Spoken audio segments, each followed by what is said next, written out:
England continue to impress in this first Test match at the Chepauk. Day 3 has gone their way as well. They posted a big first inning score, and their bowlers did deliver. 257 for 6 is where India end at Stumps on the third day. Dom Best leading the charge with 4 for 55 of his 21 overs. Some contrastingly entertaining innings from Cheteshwar Pujara and Rishabh Pant. India would have hoped they would have lasted longer, but it didn't. We look back at it all and capture the key points of the day on ESPN Cricket for Matchday, powered by Realme X7 5G and X7 Pro 5G with Gautam Gambhir and Ian Bell. I'll start with you, Belly. This again was another day that England can tick off as job well done, led by Dom Bess.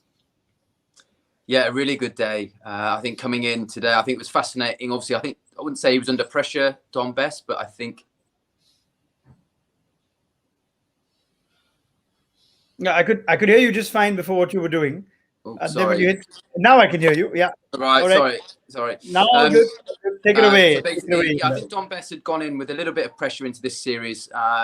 He had got 5 against Sri Lanka, but the inconsistency of how he bowled. So I thought today was, again, by far and away the best we've seen him in an England shirt. I thought the dismissal of Kohli was brilliant, and how the control he had through that period of play, I think, for England was fantastic. But personally, I would have liked to see Archer maybe at the back end there for a few overs, trying to get those extra couple of wickets for England today, which would have been important going into tomorrow. But I think England, again, I would have been a little bit, I say, concerned about how they're going to get 20 wickets, but I thought Dom Bess was absolutely fantastic today.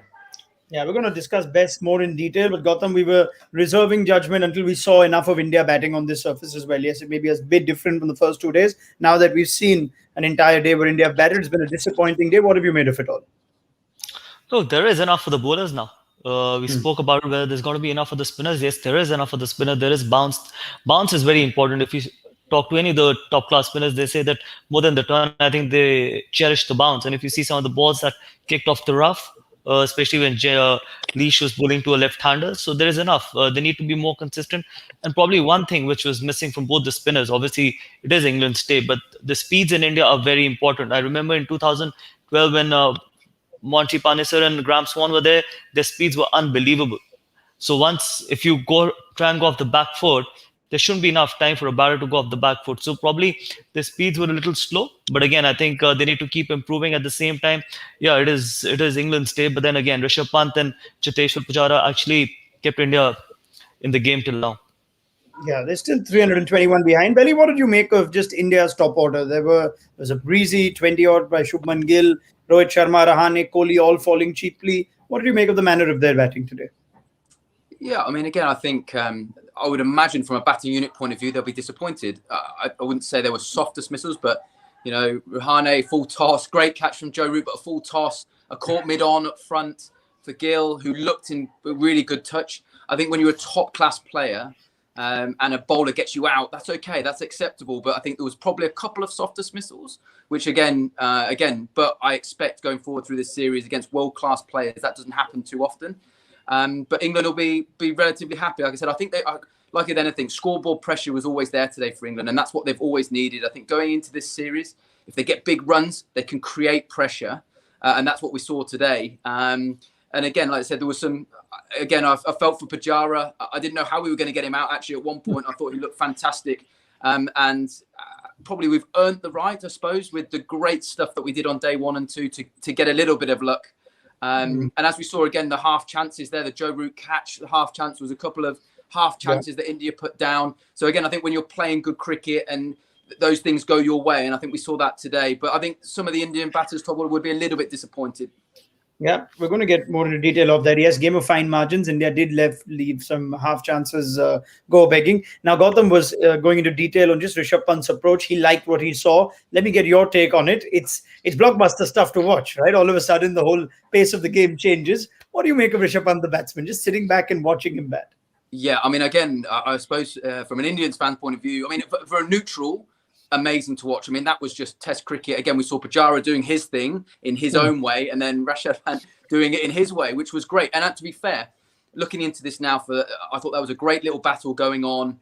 I think Leach will be sat there today, not quite knowing what to do now when when Pant comes in, and whether we see Leach bowl a lot to him again in the future, I don't know in this series. But again, I think it's so important, especially for young players, to understand how you're going to go and have a clear mind. And I thought today, Pant showed the aggressive mindset, clear in his game plan, how he was going to take him down. And actually, as it went on, it wasn't just reckless hitting. It was actually picking the right delivery, backing himself, yes, clearing boundary fielders, but then rotating the striker on the way. So it was good. And one thing that worries me from an England point of view is if India get a foundation and he can come in on the back of a good run squad, he could be dangerous. Like we talk about Ben Stokes and the work that Dom Sibley did for Stokes, that worries me in this series, that if India get good foundation, Pant could really hurt England in the back end of an innings. It's that kind of batsman, that kind of innings, Gautam, that will always trigger a conversation, no matter how long it lasts or no matter how he plays. But he plays just one way. We spoke at tea and you said it was good to see him take on the left arm spin. There was clarity in his mind. He was playing his way. Then he takes on the bowling even after the Pujara wicket and eventually perishes to Dom Bess. Is there any balancing, or no, Pant needed to have played differently? Or no, he's played the way he does? I don't think so. Till the time he doesn't develop a very solid defense, because most of the time when you're looking to attack a spinner, because you're not very confident in your defense. And if you see Pujara would never do that. It really doesn't bother whether you've got a short leg silly point, leg slip, or a slip for Pujara, because he knows that he's got so much of confidence defending the ball. But Rishabh, on the other hand, obviously if a left-hand spinner is bowling in the rough, so he would take his chances. And as I just mentioned to you, sometimes it will look unbelievable, but once you get out, it looks even more ugly. You got to accept that, and that is how he is. He's got some very important runs for India in last 5 innings. He's been very consistent. Someone who's batting with this kind of a style, if he can get 290s and a 89 not out, plus a lot of contributions in Australia and now at Chipok, so why would you want to change if you can get these kind of scores at number 6? And as just Billy mentioned, if he gets a platform, and probably if he's batting on day 1, for example, imagine if he's batting on day 1 wicket or on a day 2 wicket, how much can he hurt the opposition if you're not very consistent? So you got to take it in your stride. And probably at the same time, he will learn. Hopefully, he will learn, but he would not change. I would never want him to change, because the more you put things in his mind, he'll start defending more. He'll start thinking a lot about his shot selection. He's very instinctive, and you like players who are instinctive, and you got to take it sometimes with a rub of salt as well. That when you say that, why do you want to do that when you're in the 90s? It's a given 100. It's on the platter. Why do you want to miss a test 100? But then you get things like this when you're under pressure. He'll take the team out of that situation very quickly. So I would rather tell him to be exactly what he does, just keep improving his shot selection and probably his mental state of mind, that who to take on and who not to take on. Don't tell him to develop a defense or probably a better technique or become more technically sound, because the more you get technically sound, the more you start thinking about which ball to hit, which not to hit, and you start playing with your instincts. I want him to be an instinctive player till the time he plays. I was going to ask, the only thing I could think of with the dismissal, like I said, I think it's the right option. The way he plays, it's going to happen. Whether, again, against the spin this time, he tried to drag it more to the onside. Whether on a technical side, he could have gone more over mid-off to extra cover. I don't know. Again, Gautam probably know that much better than me as a left-hander out the rough and in those conditions. And that's the only thing I can really think of. I like the fact that he played that shot. It's just whether he tried to drag it against the spin and England started to bowl a little bit wider to him with the ball turning away. Probably that's spot on. Yes, but that's not his strength. He never goes over cover unless and until it's really wide. But he mostly goes either straight or probably takes a left-hand spinner on. Even against Nathan Lyon, he's got out once or twice looking to go straight, and then he got caught at point as well. But then sometimes bowler needs to be... See, again, with someone like Rishabh Pant, it's about bowling dot balls. We talk about you can't... If you bowl dot balls to Pujara, it won't bother him one bit. But to Rishabh Pant, probably bowling a little wider, even if it was Deej or, for example, Dom Bess, just go outside the off stump and let him... and the bowler needs to play with his patience. The only mistake from my point of view, what Leach made was probably he bowled a lot in Rishabh's arc. If he would have gone a little wider into the rough and if would have let Rishabh drag from there on, probably it would have been a different story. But then, yes, what Berry just mentioned, that's probably his weakness. So probably bowlers, even the fast bowlers, needs to try and get the ball away from him, because whatever is in his range, he's going to hit it, irrespective of whether it's Jofra Archer or a left-arm spinner or, for example, Ben Stokes, Jimmy Anderson. It really doesn't bother him. No, so I'd like sort of one more discussion on Pant, which is we keep hearing from former cricketers, play the way you know, play on natural game. The other thing is that you keep hearing is play situations. For a batsman like Pant, does the situation just go away? You could be 115 for 4 like you were today, 450 behind. He plays the same way. It could be a day 5 at the Gabba away. It could be day 3 in Chennai at home. For certain players, does the situation not matter, Belly? Look, I think like for me again, I mean, I haven't watched every innings of Pant over the last year and a half, but what I would say today, what I saw was destructive, but what I did see was some control. It wasn't just reckless. Every ball had to go for six. I thought there was a manner of skill. There was a huge amount of skill and power, which again, any team wants that. Any team wants that kind of player that can change a game on its head, whether India are in trouble or whether they're ahead of the game. I was really excited. For me, actually, it really gripped me. It was great to watch. Again, you had a world-class player in Pujara at the other end playing his way. But I liked it. And I thought actually he did rotate the strike. And again, from an English point of view, it's how are you going to create? Like I completely agree. I think we fed him a little bit. Leach fed him into an area where he's so comfortable hitting over long and over mid wicket. And I'd imagine in T20, again, you would not get many left arm spinners bowling at Rashad Pant. It would always be an off spinner trying to make him hit in areas he's more uncomfortable. But I believe today wasn't just about reckless hitting. It was real high quality skill. He backed himself, which again, at this level, you have to. Personally, again, from a non-English point, I would love to see him go on and get 100. That'll be the difference. Joe Root gets a double 100. If Pant's still batting now, and he earned the right to spread the field. I think at one point England didn't know how they were going to get him out. They were nearly hoping and just hoping he was going to make a mistake and hit one straight up in the air. It looked like he had them where they wanted to. His skill over time now, as he gets more experiences, is how can I now just rotate and actually just milk it now, hit the sweepers, take it a bit longer, because that's what will make him a better player, but also be much better for that Indian cricket side. Yeah, that's exactly what I was going to come to with Gautam as well. Can there be an added gear, though? Everyone goes back when Pant is in his innings, and we know he takes them on. He plays his shots. But if your lead deficit is 300 or 400, if you want Pant to go from a quick fire 90 or a quick fire 100 to try and actually get a 200, if it needs to, he seems good enough, surely, Gautam. Can there be an added gear that he can work on? It's easier said than done. But again, when you ask that question, whether situations matter, for me, runs matter.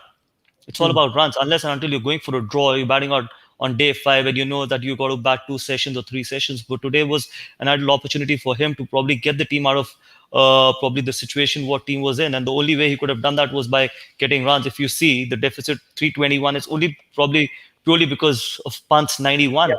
Had he gone out early or trying to play the situation or probably defending too many balls from that rough, and had he gone out, probably the deficit would have been around 400, and India would have never wanted that. Sometimes runs are equally important than playing time, because the only way you can actually force a draw into this game is by probably getting as close as possible to the England total. And obviously with time, when MS Dhoni, I'm not going to compare Rishabh Pant to MS Dhoni, no way, but when MS Dhoni got into the international circuit, and initially in his first couple of test matches, he used to play the same way. But over a period of time, he learned how to probably play the situation, but then he started playing the situation a lot. But I don't think so that's going to happen with Rishabh Pant, because Rishabh Pant probably will play the same way. And at the same time, as I just mentioned, that you got to accept him. There are times when you will feel, why do you need that? But that is how he is. 91 is 91. If you ask someone to get you 91 at number 6 in the kind of situation India would be in, I would be happy even if he gets me 91 of 70, 80 balls, irrespective whether we have to play time or not. Because there are other guys who have to play time. There are Rahanes, there are Kohlis, and there are Pujaras, and all those guys who are there to play time and sessions. Rishabh Pant is there to change the game and get you quick runs. That's his job. So everyone plays. Rishabh can never play like Pujara, or for that matter, Rahane, and Rahane can never play like Rishabh Pant. So everyone's got their role, but Rishabh Pant is suited for this role, so you got to accept it. All right. There is so much more on Pant that's actually come from our fans. So I'm going to take the Ask Match Day segment earlier this time, because there are some really good questions. And I'd invite all our viewers on Facebook and YouTube watching, start sending them in the comment section with the hashtag Ask Match Day. I'll take as many as I can for Ian Bell and Gautam Gambhir. But let's kick this off. Ask Match Day time.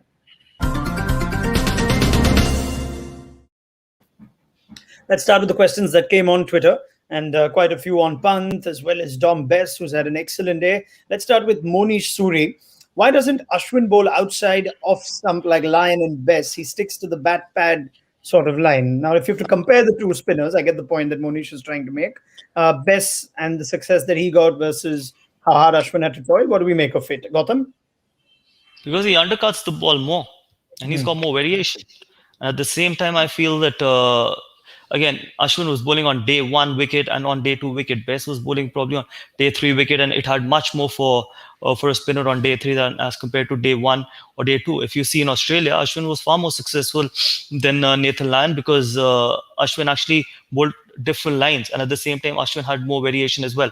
Probably if Ashwin would have bowled on day 3 wicket, the kind of wicket it is now, he'll be a great threat, because he's got that undercut which takes the ball away. And obviously his line of attack has always been very close to the off stump, not us as the off stump, because he has that carom ball as well. So I don't think so you should compare Bess or Lyon to Ashwin, because Ashwin is a completely different bowler to both of them. Because in Australia or in England, where there is not enough help for the bowler, you might have to just bowl the ball. You got to toss the ball up, and you got to be a traditional spinner. You don't undercut the ball like how Graham Swan used to do to a left-hander. If you see Nathan Lyon and Dom Bess, they're more traditional bowlers. Probably they will have to develop the ball, which Ashwin bowls that undercut. But Ashwin is probably, if he bowls on day 3 or day 4, his probably line of attack will go little wide outside the off stump, because there'll be something from outside the off stump. When on day 1 and day 2, I don't think so there's anything from outside the off stump, so it doesn't make any sense to go and bowl outside the off stump line.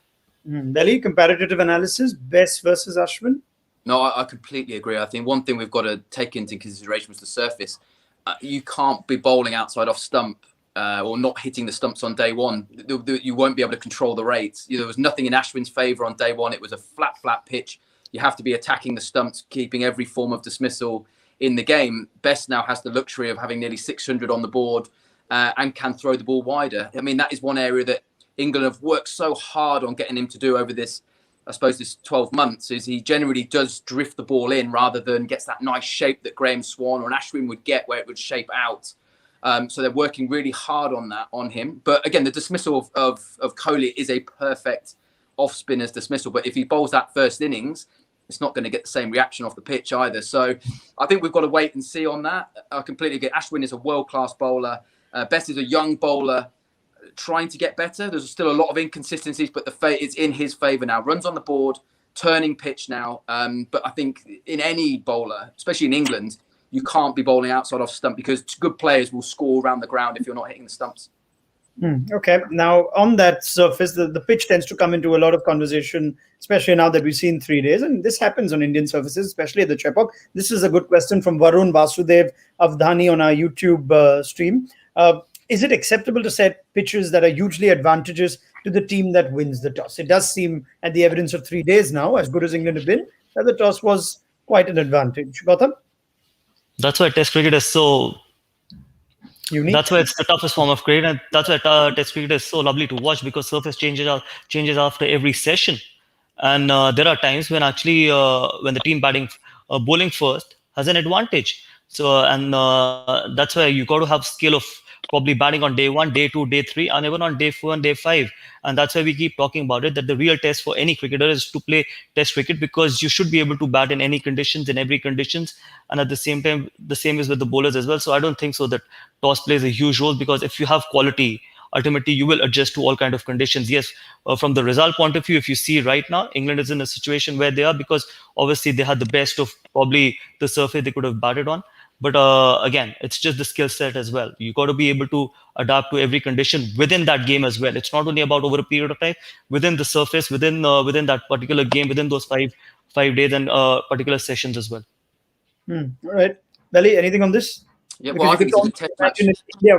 Yeah, please. I think it's a great test match pitch so far from what I've seen. Again, I think you expect it to be a good on day 1 and 2. And now we're starting to see some deterioration. I think it would be exactly the same if India obviously had won the toss. And it's exactly an amazing point. I think that's the beauty of Test match cricket. That's why we love it so much. Is playing in India is one thing, and we know that it's going to speed up towards the back end of the game, and wicket's going to give more to the bowlers. But playing Test match cricket in England, the first day it might do a lot more than day 4 and 5. So I think that's the beauty and why we love Test cricket so much, is exactly being able to evolve and adapt your game to different conditions around the world. All right, let's take another question. This one from Twitter, and keep the comments and questions coming on our live feed. Have England been a bit too defensive for a side which has so many runs on the board? This from Karthik. Belly? I don't think they've been over defensive. I think that game plan wise, there's talk of could they have declared a little bit earlier. I think runs on the ball, while the pitch is good, get as many as you possibly can. We've seen today there was a lot more in it for the bowlers. I think Joe Root's had a good day tactically. I think they've done some good things. But going back to Pant, he wrestled some initiative back to India again. If he'd have just tried to survive, I think we're looking at a great day for England. There'd be a lot more runs behind. I think England have had a good day. Tactically got things right. I think it was a key moment towards the end of the day. I thought that last hour, really, if you're a captain, you're looking around at your fast bowlers, maybe Jofra going, give me the ball, I'll get us a wicket. I'll break us and get us into the bowlers, really. We've got two good all-rounders who can bat long periods of time. So India are going to want to push that out tomorrow. That would be my only criticism of England today, was that last hour. How could we have made something happen, not just allow things to happen? It also, a lot of viewers find it hard to try and understand these in and out sort of fields, Gautam, which a lot of captains said. It's not only England. Even when you have runs on the board, there are a lot of captains that like to have one sweeper for the spinner, or a man back for someone like Rishabh Pant. It's a fairly acceptable way of modern day test captaincy, it seems. Oh, I like it because runs are very important, especially if you can have as many runs. If you can, probably England is 578, and then if you can have those in and out fields, it'll always keep you in the game. You don't want the opposition to take the game away just because you've been extra aggressive and just because there is enough help, because you've got catching positions, you've got guys in the sweepers as well to save the boundaries. So it's about your skill as well. If you're trying to defend something, you've got the catching position. If you're looking to take the aggressive route, there's still players on the boundaries as well. So I really like this in and out field, and probably England has done that really well today with Rishabh Pant, or for example when Pujara was also playing. They still had mid-wicket up, but there was a time when they had deep square leg back. So, which is a great thing, because runs are very important, and these runs will come into the play, especially on day 4 and day 5. Right. Let's take some more questions, shall we? Again, on Twitter, I can see loads of comments and questions on our Facebook and YouTube. I'll try and take what I can. This was from Jibin, and he says, why can't India play Pant as a pure batsman instead of a keeper batsman? As a batsman, he is consistently scoring runs, better than most of the top order. But in the same way, the keeping isn't up to scratch. Gautam, Pant as a pure batsman? No, I don't think so, because you've got quality 5 batters, and there is Hanuma Vihari waiting in the wings as well. So Rishabh, if he has to play purely as a wicket keeper, because you will play 5 bowlers once Jadeja comes back and Ashwin comes back. You will never play 4 bowlers. So I will definitely have Pant as a keeper. Rather than him asking to improve his keeping, you can't just play him as a batter. Because who would you drop? Vihari hasn't done anything wrong. Rahane bats at number 5. You've got top quality number 3 and number 4, and plus you've got Shubman Gill and Rohit Sharma. Yes, there was a debate in Australia. Why can't Rishabh Pant play as a pure batter? I would never do that. Then there should be a debate about Hardik Pandya playing as a pure batter as well, but he should never play unless and until he starts bowling. There's a particular job for you to do, and then if you've been picked as a wicketkeeper batsman and your job is to do both the things, you're not just picked as a pure batsman. And at the same time, if Rishabh Pant plays purely as a batter, he will never play the way he played today. Remember that. The reason is because there will be more pressure on him, and people will not accept if he gets out playing that kind of a shot early in his innings, because then people will say that he is not a pure batsman. The only reason why he could do all this is because he's got another thing in his armory. He can keep wickets. He can probably contribute in the second area as well. If you suddenly start playing as a pure batsman, then you think as a pure batsman as well, not only as an all-rounder. All right, let's take this one from Tanmoy Chakraborty on our YouTube. He's got his roll number from his medical college as well. Well done, Tanmoy. You're a good student. He says, what makes Archer more penetrative than Bumrah on this Chennai surface? He's also a big GG fan from Kolkata. So Gautam can say hello to Tanmoy in just a bit, but I'll put this question to Ian Bell first. What made Archer more penetrative today, Belly?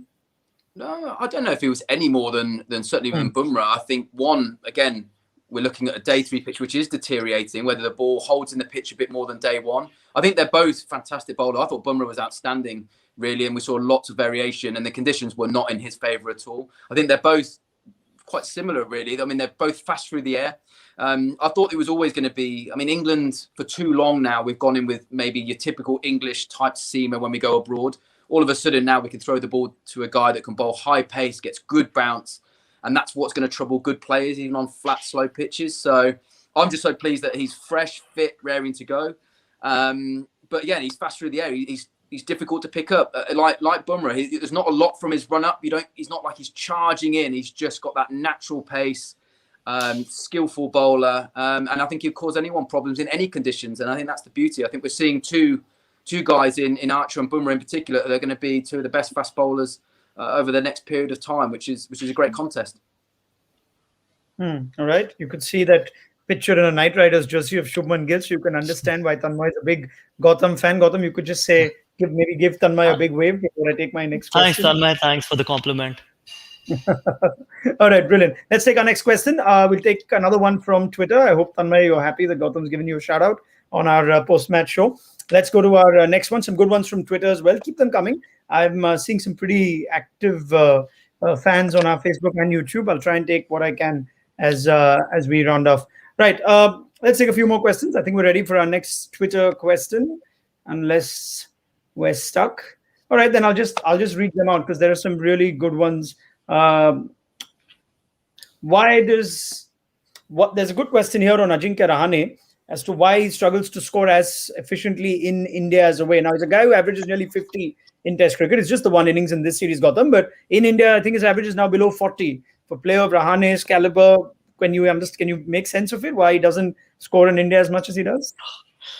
Look, difficult to answer that question because most of the Indian batters are actually very dominant at home. And it's a surprise that someone who's played 70-odd Test matches has a better average away from India as compared to what he does in India. Probably he doesn't play spin that well. That is the only thing I can think of. And to get a lot of runs someone who's batting at number 5, if he doesn't score too many runs in India is probably the only reason why I could think of is probably his ability to play spin and his ability to dominate spin. Or if he's someone like Pujara who's got a very solid defense. So somewhere down the line, I feel that he doesn't still know what tempo to bat at in India, because obviously when he goes to Australia, South Africa, all those places, he knows the tempo to bat at. In India, obviously, somewhere down the line, he struggles to find that tempo because and then the ability to rotate the strike consistently against spin at the same time having a very solid defense is very important in India, especially when you're playing on day 3, day 4 and day 5. So he needs to figure that out, that what tempo he needs to bat at, because Virat Kohli bats at a completely different tempo to Cheteshwar Pujara. So Rahane still doesn't know the exact tempo, whether it is how Virat Kohli bats at number 4 or whether he wants to go like what Cheteshwar Pujara does. So yeah, that could be the only thing I can think of. All right, brilliant. Let's take another one from our YouTube. This is from ABC, all about cricket. Can Best become the next potential Graham Swan? Right, Belly? We love our comparison. Well, I certainly hope so. I mean, again, I think this was always going to be a really tough winter for him, but so far, I mean, he's got 2 5-firsts in Sri Lanka. I wouldn't say he bowled at his best in Sri Lanka. There were some pretty soft dismissals in that series, but he's got a magic. I don't know. He's got a real golden arm. I mean, we've seen there. He's got a wicket with a full toss. He's got an absolute beauty to Kohli, and then he's got one caught off short leg. So he's had a great day, and I thought he's bowled really well. But he's rode a little bit of luck.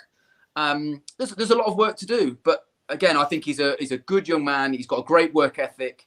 He searches out a lot of advice, asks a lot of questions, and I think that's all we can do as a young player. I always found it hard going into this series for him because I thought it was going to be tough, and I think it will be tough as this series goes on. But I think great learning curve for him, bowling against one of the best batting units in the world in these conditions. He's only going to become a better bowler over time. And I think that England need to stick with him now. I think there's that argument between Leach or Bess. And I think today we've probably seen that you're going to angle towards Bess going forward, certainly when England are only going to play one spinner at home. So, yeah, fascinating. Like I said, I think he's rode his luck from time to time. It hasn't been perfect. But again, I think with spinners, as we're seeing, I'm sure you guys would agree that generally you'll see them into their late 20s, 30s, where you start to see the best of them. And Swanee, he started with England young, got dropped and came back later. That was the tour to India when he was 28, 29, when we started to see him become a world-class bowler. So Bess is a long way from that. But he's got all the attributes. And he gets wickets, and that's what you want, isn't it? Really, he's got, like I said, they're not always Jaffers, but he finds a way. He's got a knack of just getting wickets. All right, let's take one last question. My producer tells me there's just one more before we wrap things up. This is from Twitter. Oh, this is unwarranted. This is from Nathan Roberts. Is Arteta delusional, believing Arsenal deserved to win yesterday? I don't think anybody wants to answer this question, but I'll throw it to Ian Bell. Big Villa. Especially if we've got a Villa fan and a Man United fan and an Arsenal fan. I just think I don't know where Arsenal have gone anymore. It's a sad day, isn't it, in the Premier League when I suppose Villa are always going to be favourites for that game. It's not like playing Man United anymore, where they're still a good side. So Sure. Feel sorry for Arsenal fans at the moment. Yeah, you enjoyed that, didn't you? You enjoyed that answer. I've been waiting for that. I thought it was going to come yesterday. But I'm so happy. Great day for England. Great day in the Premier League. Brilliant.